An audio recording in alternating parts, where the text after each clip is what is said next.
Alors, je reviens sur les questions linguistiques, puisque j'ai pas mal consacré de temps aujourd'hui à ces questions-là.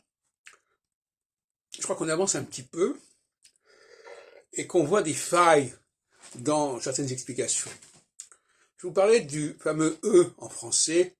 On nous dit oui, vous comprenez, quand on met un E après une consonne, la consonne se prononce. Et si on ne met pas de E après la consonne, elle ne se prononce pas. Eh bien, je crois que ce n'est pas comme ça que ça se passe. La vraie, c'est une façon d'occulter le problème.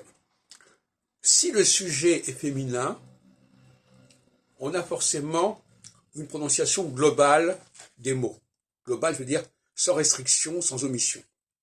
Si le sujet est masculin, le sujet, c'est-à-dire celui qui parle, celui qui est concerné, eh bien à ce moment-là, on a un processus de ce que j'appelle un processus de restriction, de contraction.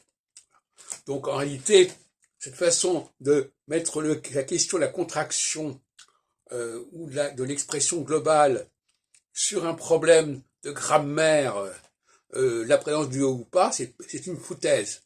En réalité, c'est tout simplement le fait qu'il y a, quand un sujet est féminin, il y a une certaine façon d'aborder la langue et de la traiter, et quand un sujet est masculin, il y a une autre façon de l'aborder.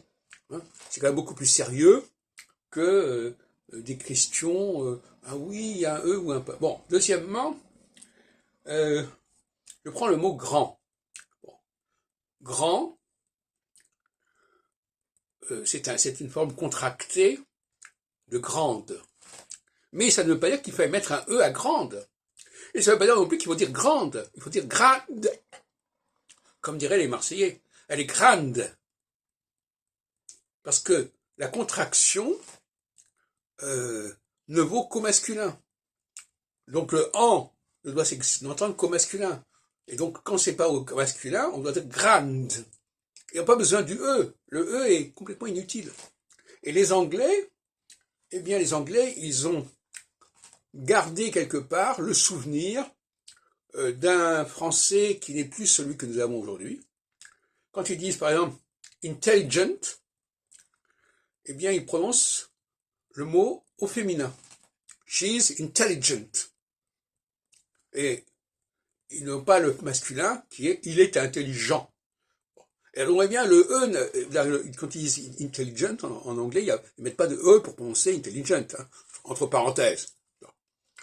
Alors, ce qui est bien chez les Anglais, au moins, c'est que eux, quand ils prennent un possessif, quand c'est un homme qui parle, c'est is, quand c'est une femme qui parle, c'est her.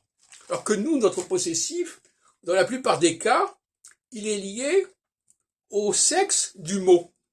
On va dire, par exemple, il va prendre sa voiture. C'est une aberration pour un anglais. Hein.